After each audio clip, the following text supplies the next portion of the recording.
Pack your bags and get out of my house. That's what my daughter-in-law said to me on a Tuesday evening in October, while my son stood 3 feet away and said nothing. Nothing. I was 67 years old, recovering from a knee replacement, and she said it like she was telling me to move my car out of the driveway. I said okay. I packed, and I took $9 million with me. They didn't know about the 9 million. That's the part that still makes me shake my head when I think about it. Sitting here on my back porch in Scottsdale with a cup of coffee and nothing but time. Let me back up. My name is Raymond. I spent 31 years building a commercial landscaping company in the Phoenix metro area from a single used truck and a handshake with a strip mall owner who needed someone reliable. By the time I sold Walker Grounds Management to a regional property services group in 2019, we had 42 employees, contracts with 3 hospital systems, 2 university campuses, and more HOA accounts than I could count.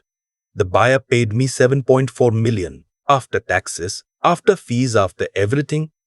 I had just over $5 million sitting in a brokerage account I'd opened with the firm in Scottsdale. That number grew. I wasn't flashy about it. I never had been. My wife Patricia passed in 2017, 2 years before the sale. Pancreatic cancer, fast and brutal, 9 weeks from diagnosis to the end. We had 38 years together. I sold the business partly because I couldn't run it without her. She'd handled the books for the first 15 years. Even after we hired a full-time accountant, she still reviewed every quarterly statement. Said she didn't trust anyone else with our money. She was right about most things. My son Nathan was 34 when Patricia died. He'd been married to his wife, Suzanne, for 3 years by then. Suzanne taught yoga, managed a wellness Instagram account, and had opinions about everything. She and Patricia had tolerated each other the way 2 people do when they both love the same man and have nothing else in common. After Patricia died, Suzanne moved into the role of family authority, the way water fills a glass. Quickly and completely. Nathan worked in corporate IT. Good salary, nothing spectacular. They lived in a 4-bedroom house in Gilbert, about 25 minutes southeast of Phoenix. Nice neighborhood, good schools.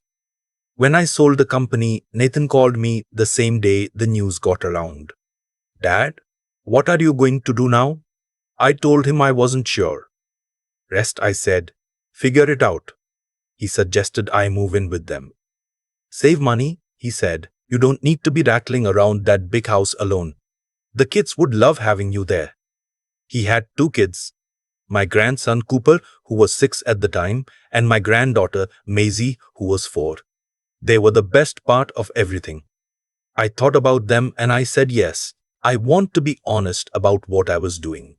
Because this story isn't just about what they did to me. It's also about what I was testing. I'd watched Patricia's sister get taken apart by her own children after her husband died. Assets drained, dignity stripped, the whole quiet tragedy. I swore I'd never let that happen. So when I moved into Nathan and Suzanne's house, I moved in as the modest, downsized retiree. I sold my house in Paradise Valley, told Nathan it was time to simplify. I didn't tell him what I sold it for. Didn't tell him about the brokerage account. I told him I was comfortable, that I had what I needed, and that I appreciated the roof over my head. Every month I gave Nathan $2,500 in cash. I handed it to him in an envelope, cash, same as a tenant paying rent. He took it and thanked me and put it in his pocket. Susan started calling it my contribution. Not rent, contribution. Like I was a charity giving to the household. I paid for Cooper's baseball league registration, $800. I bought Maisie a new bed frame and mattress when she moved from a crib. I helped Nathan with the deck towel when his car got rear-ended. Small things, expected things. I watched how they accepted them. The thank yous got shorter and shorter over time until they disappeared entirely. I lived in the guest room. Small room, one window facing the neighbor's block wall. I kept my things organized and took up minimal space. I ate what they ate, kept my schedule around theirs, babysat when they needed it without being asked twice. The knee surgery happened in January, 14 months into the arrangement. Routine enough procedure, partial replacement, right knee. The recovery was harder than I expected.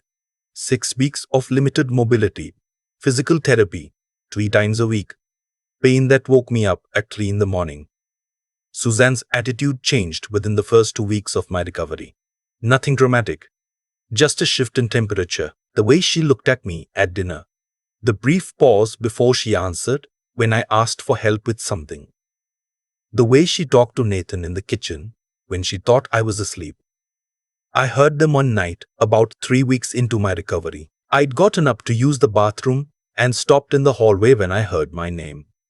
How much longer is this going to be like this? It's a knee replacement, Suzanne. He's not going to be like this forever. Nathan, be honest with yourself. He moved in and now he's not leaving. This is our house. This is our family. I did not sign up to run a care facility for your father. He pays us every month. $2,500. Our mortgage is $3,300. He doesn't even cover the mortgage. And now I'm supposed to be his nurse on top of everything? You're not his nurse. He just needs a little help. I don't want to help him, Nathan. I want my house back. I want it to be just us. The kids, you and me. I want him to go. I stood in the dark hallway and didn't move for a long time. There was more. She talked about the knee surgery being the first of many things. She talked about what happens when someone gets really sick, what that does to a household, what it does to property values. She actually said that, property values, and what it does to a marriage. Nathan's responses were quiet, shorter than hers, the voice of a man being worn down by attrition. At the end she said, I need you to tell him it's time. Next week. Tell him nicely, but tell him. He said, okay. I went back to my room and sat on the edge of my bed. The knee ached. I'd been using a foam wedge pillow Patricia had bought me years earlier for back pain. Still had her handwriting on a sticky note attached to the case. Sleep well. I looked at it for a while in the dark. I wasn't devastated. I want to be clear about that. I was sad, but not surprised. The test I'd been running had just produced its result. Clean and unambiguous. The next morning, Nathan came to my door while I was doing my physical therapy exercises. He couldn't look at me directly. He talked about independence being good for recovery. He mentioned that a guy at his office had a father who'd done great at an independent senior community. He suggested that maybe I'd be more comfortable somewhere I didn't have to worry about being in the way. In the way. He used those exact words. I said I understood. What he didn't know was that I'd already been looking for 6 weeks. I had a real estate agent named Linda, referred by my financial advisor, who'd been sending me listings in North Scottsdale since November.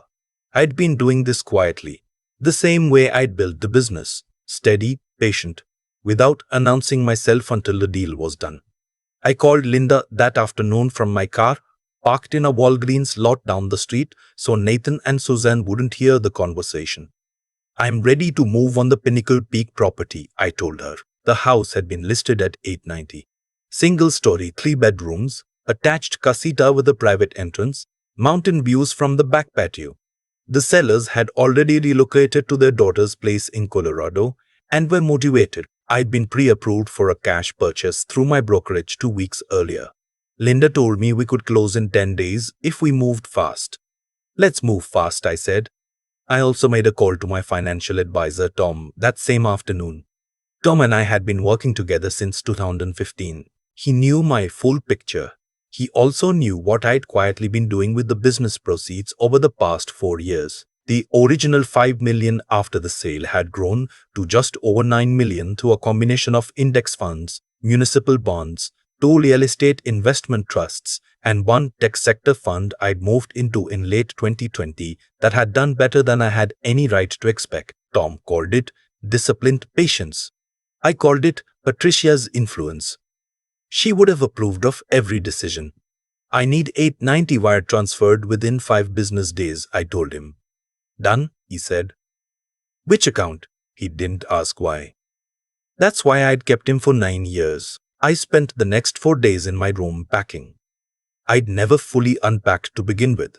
Another quiet decision I'd made when I moved in. Most of my things were still in plastic bins stacked along the closet wall. Cooper wandered in one afternoon and asked why I had so many boxes. I'm going on a little adventure. I told him. Are you moving? Yep. Got a new house. Is it cool? Real cool, I said. Mountain views. He thought about this. Can I come visit? Of course you can, buddy. He seemed satisfied with that and went back to his video game. He was 9 by then, and he had his mother's observant eyes. I think he'd sensed for a while that something was off.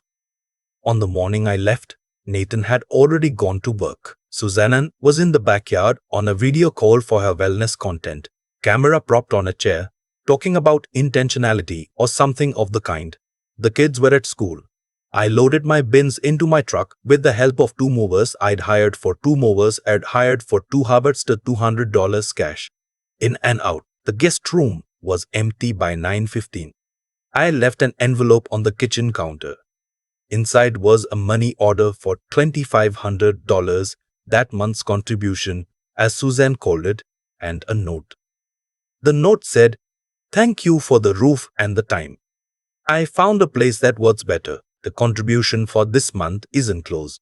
Don't trouble yourselves about the old man. He's figured it out."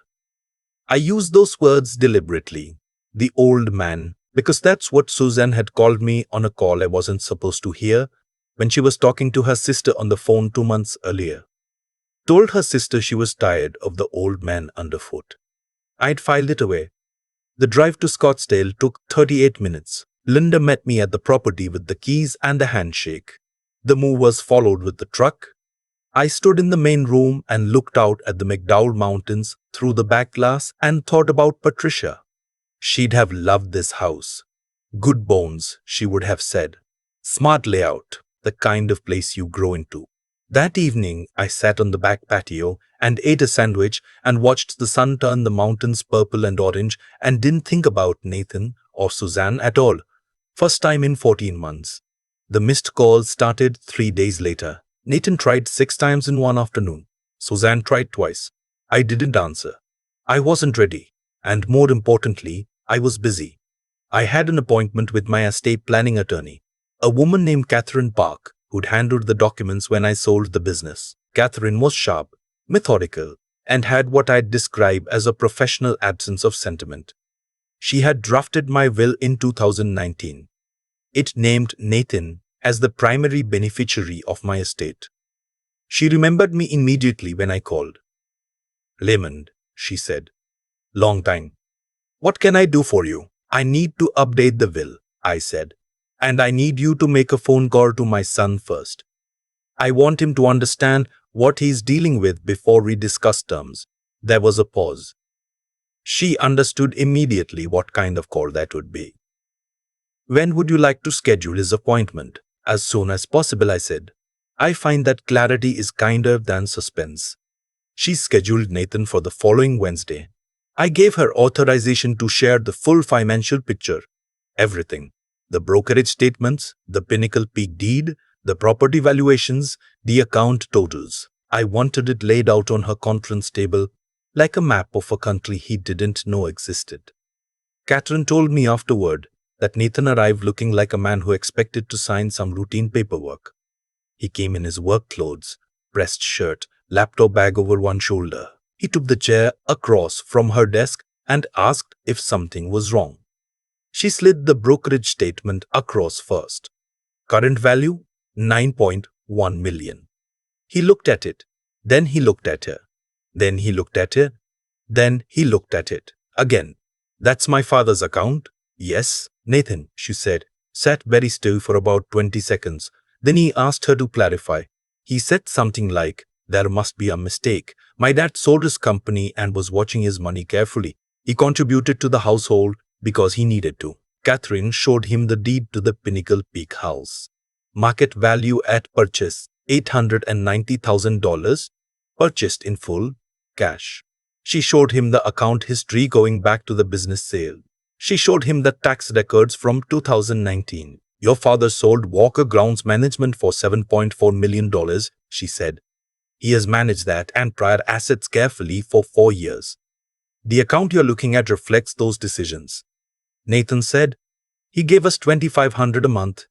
He said it was his contribution. Yes, it was his choice to contribute that amount. It was not a necessity.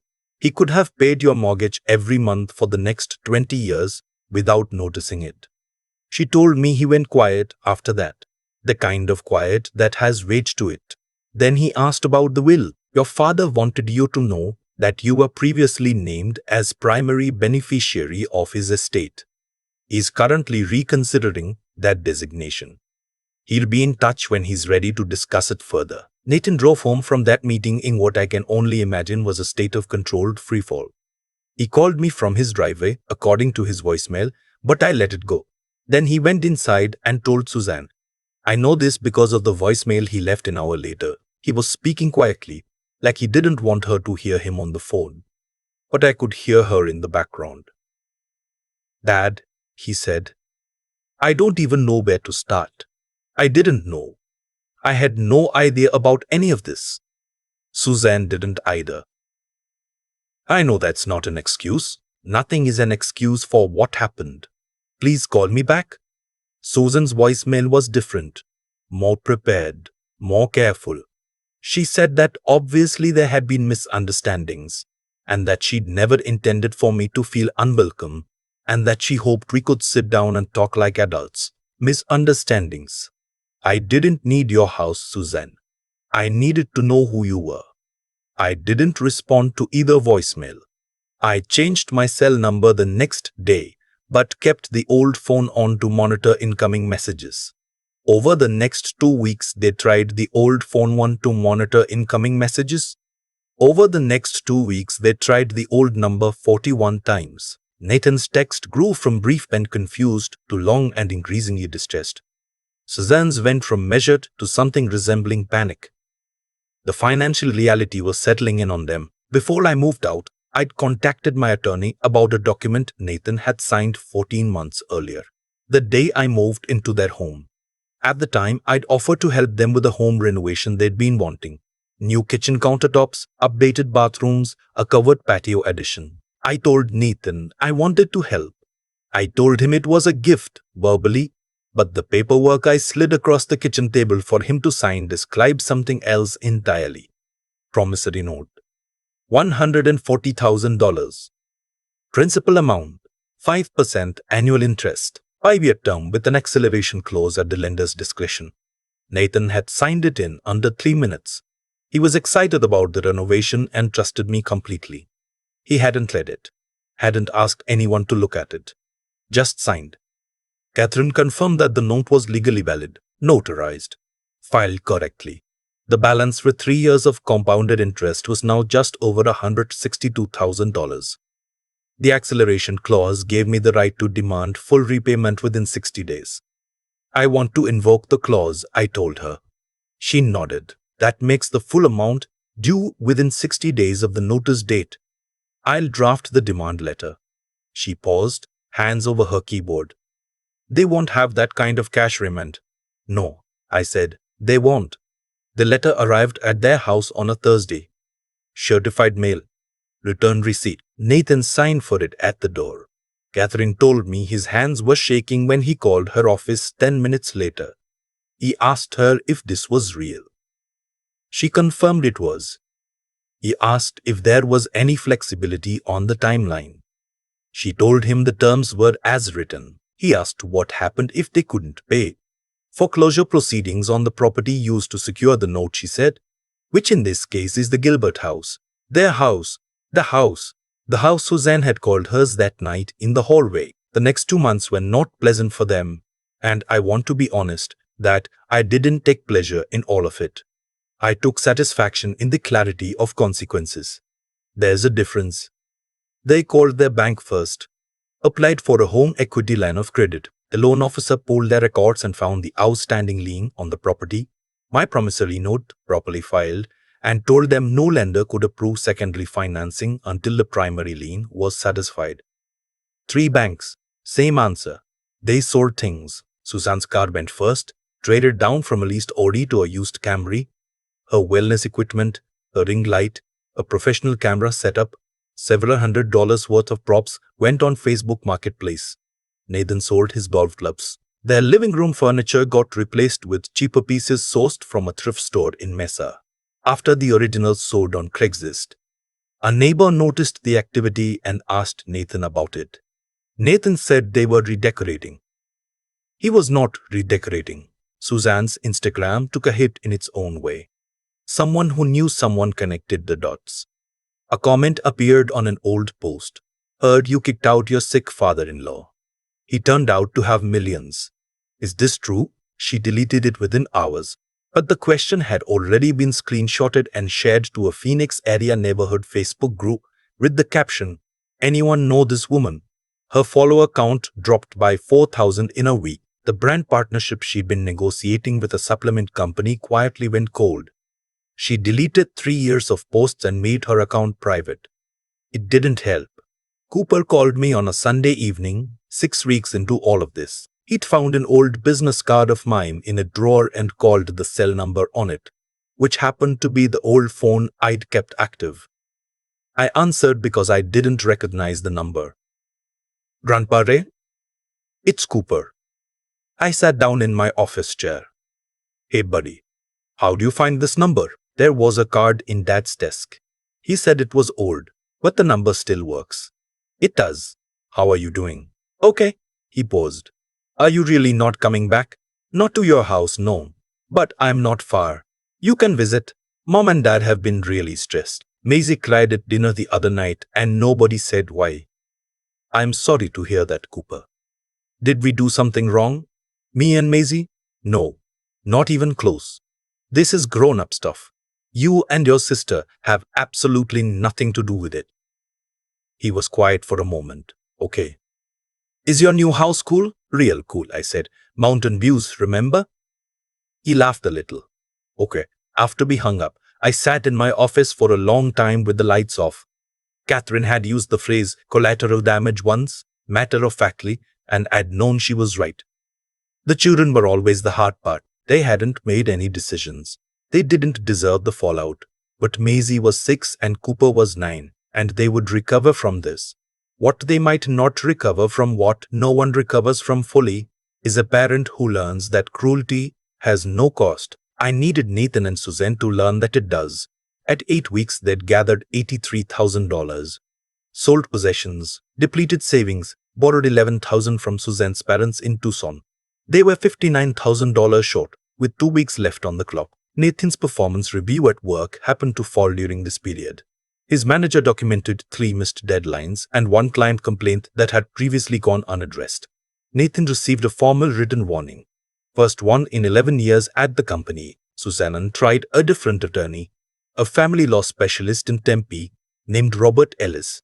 She explained the situation and asked whether there were grounds to challenge the promissory note. Ellis asked her if Nathan had signed the document voluntarily. Yes. Had he been under any duress or medical impairment at the time? No. Was the document properly notarized and filed? Yes. He told her the note was valid and enforceable. He told her that Arizona has no filial responsibility statutes and that adult children have no legal inheritance rights unless specified in a will. He told her that an estate owner of sound mind can distribute assets however they choose. She asked, what if he wasn't of sound mind? Ellis asked what evidence she had of that. She said he'd been very sharp during the house purchase, very deliberate with all the paperwork. Then you have no grounds, he said. The consultation cost her $250. I called Catherine and told her I was ready to sit down with Nathan. Neutral location. I wanted it public enough to keep everyone composed. The Starbucks on Scottsdale Road near my office had a quiet corner I'd been using for business meetings for years. Nothing dramatic. Just a table and 2 chairs and whatever was left to say.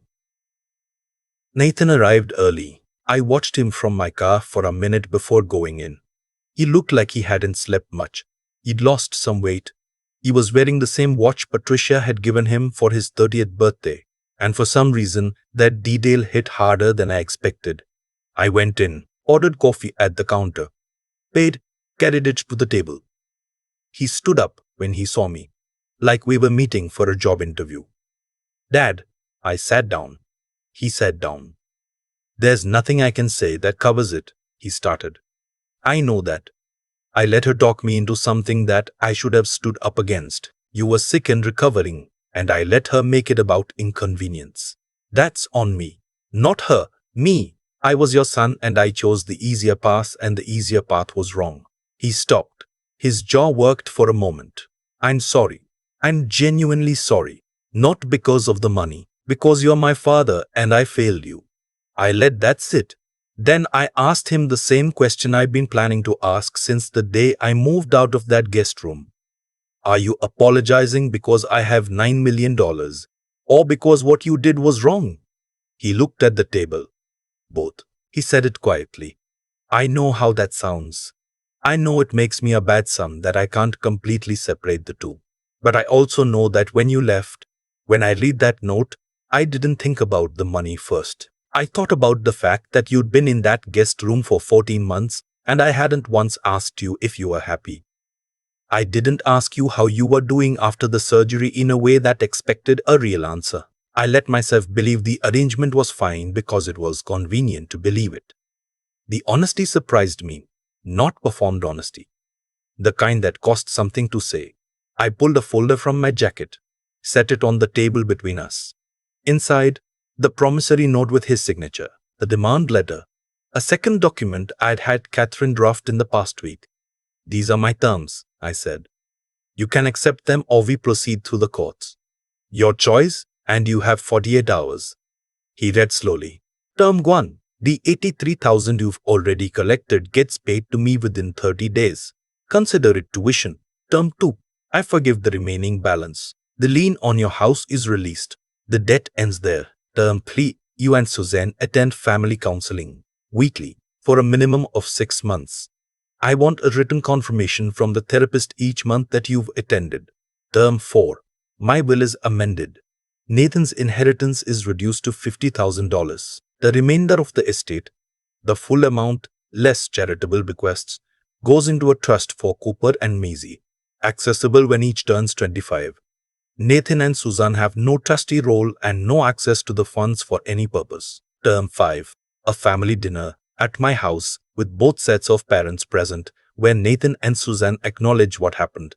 No social media, no public spectacle. A private accounting to the people who matter. He read it twice. Then he folded it carefully and put it back in the folder. Can I ask you something? Go ahead. Will you be in Cooper and Maisie's lives? Going forward? I looked at him across the table. This man who used to fall asleep on my shoulder on long car trips, who cried when I taught him to ride his first bike, who stood next to me at Patricia's funeral and held my hand the whole time. They have nothing to do with this, I said. Saturday mornings are mine if they want them. Pancakes, whatever they want. That never changes. He nodded. Eyes were wet. He didn't try to hide it. 46 hours later, my phone rang. Nathan. We accept all of it. Good, I said. He started to say something more and stopped. Then, thank you for not finishing us. I didn't call this justice. I didn't call it revenge. I said, I needed to know who you were. Now we both know. What you do with that information is yours to decide. The dinner happened 3 weeks later, at my house on a Saturday evening. Suzanne's parents drove up from Tucson. My brother Dennis came from Flagstaff. A few longtime family friends, people who'd known Nathan since he was a boy. 12 people total around my dining room table, which seated 10 comfortably and 12 if everyone didn't mind close quarters. Nathan spoke first. His voice was steady. He looked at the room and said, I asked my father to leave his home because it was convenient for us. He was recovering from surgery. He was 67 years old, and I put my wife's comfort above my responsibility as a son. I'm telling everyone in this room because I don't want to pretend it didn't happen, and because my father deserved better than he got from me. Suzanne followed. She was composed and brief, and I give her credit for not hedging. She said, I said things about Raymond that I can't take back. I called him a burden when he was a guest in our home. I was wrong. I'm sorry. Nobody in the room said much after that. My brother Dennis put his hand on my shoulder. Someone poured more wine. Cooper, who was there with Maisie, seemed to sense that something significant had happened, even if he couldn't name it. And he came and sat next to me and leaned against my arm the way he used to when he was 5. I put my arm around him and let the evening settle. The trust documents were filed in February. Catherine confirmed everything was structured correctly. Cooper and Maisie each had a fund they couldn't touch until 25, growing steadily in a low-risk, managed portfolio. Nathan and Susan signed the acknowledgement that they had no access to either fund under any circumstance. Susan asked through Nathan whether there was any flexibility on the trustee arrangement. Catherine relayed the question. I said no. Nathan responded with one word: understood. By spring, I'd joined the mentorship program through the Arizona Small Business Development Center, working with entrepreneurs who were where I'd been at 30, scrapping for traction, unsure of the next move. I met with them on Tuesday mornings at a co-working space in Scottsdale. It gave me something to do with what I know, which turns out to be more useful than I'd expected. Saturday mornings became a fixed point on my calendar. Cooper and Maisie arrived at 9. I made pancakes from scratch. Patricia's recipe, just butter and vanilla and not too much sugar. We ate on the back patio with the mountains in the distance, and they talked about school and friends and what they were watching on television, and I listened the way you listen when you know time is finite and you've stopped taking it for granted. Nathan and Suzanne came to pick them up at noon. We were cordial, careful. The warmth that used to be effortless now required deliberate attention on both sides, which is perhaps how it should be after something like this. Trust, like a business, has to be built from the foundation up. You don't skip steps. I called Catherine in April, 4 months after everything concluded. Do you think I was too hard on them? She was quiet for a moment, the way she gets when she's choosing words precisely. I think you were proportionate, she said. They made you invisible and expected it to be free. It wasn't. That's one way to put it, I said. Another way to put it is what I told Nathan over the phone after he accepted the terms, when he thanked me for not finishing them. I didn't do this to destroy you. I did it because someone needed to show you the cost of treating a person like a footnote in their own family. Whether you carry that lesson forward is yours to decide. The house is quiet most evenings, the way a house gets when it belongs to you, and only you and everything in it reflects choices you made freely. I have a good chair on the back patio and a view I paid for with 31 years of early mornings and late nights and one clear decision to walk away before anyone could take it from me. Patricia would be proud of the house. She'd have something to say about the kitchen cabinets, which are slightly too dark for the light we get in the afternoons. She'd be right about that too. I'm thinking about replacing them. I have time, and I have options, and I know exactly what both of those things are worth. If this story meant something to you, please subscribe to Sincere Revenge Stories and leave a comment below telling me where you're watching from. I read every one. I've thought a lot about what I'd say if someone asked me whether I regret any of it.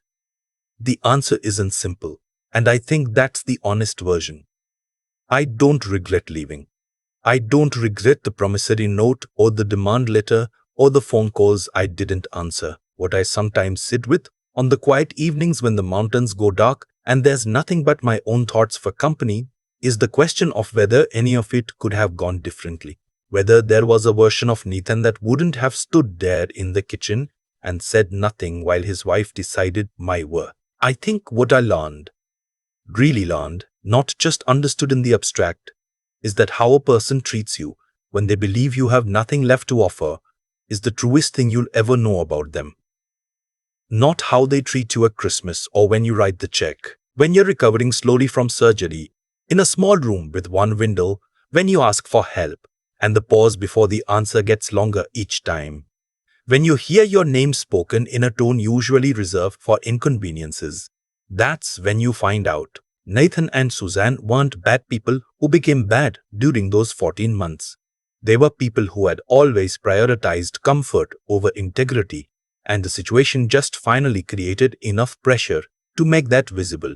There's something I want to say about the $9 million, because I know that's the number people remember. The money wasn't the point. I know that sounds like something a wealthy man says to seem humble, but I mean it differently. The money mattered because of what it represented. 31 years of early mornings and difficult decisions, and one woman beside me who believed in what we were building before there was anything to show for it. Treating me like a burden wasn't just cruel. It was a failure of basic attention. They never stopped me ask who I actually was, what I'd actually built, what I might still have to offer beyond the guest room I occupied and the envelope I handed over every month. That failure cost them. Not because I engineered the consequences, though I did, but because actions accumulate. Every time Nathan said nothing when he should have spoken up, he was making a choice. Every time Suzanne treated my presence as an imposition, she was establishing the terms of what their family actually valued. The consequences they faced weren't punishments I invented. They were the natural weight of those accumulated choices, finally landing all at once. What I hope for Nathan, genuinely, because he is still my son and Cooper and Maisie are still the best part of my weeks, is that he carries this forward, not as shame, which is useless, but as a working understanding that the people in your life are not permanent. Not your parents, not your spouse, not anyone. You keep them by treating them like they matter when it costs you something to do so. That's the only kind of loyalty that means anything. I built a business from one truck and a handshake. I rebuilt my own life at 67 in a house I chose for myself with a view I paid for honestly. Neither of those things happened because of luck or timing. They happened because I paid attention, made hard decisions without flinching, and never confused convenience with correctness. That's the only philosophy I know. It served me well enough.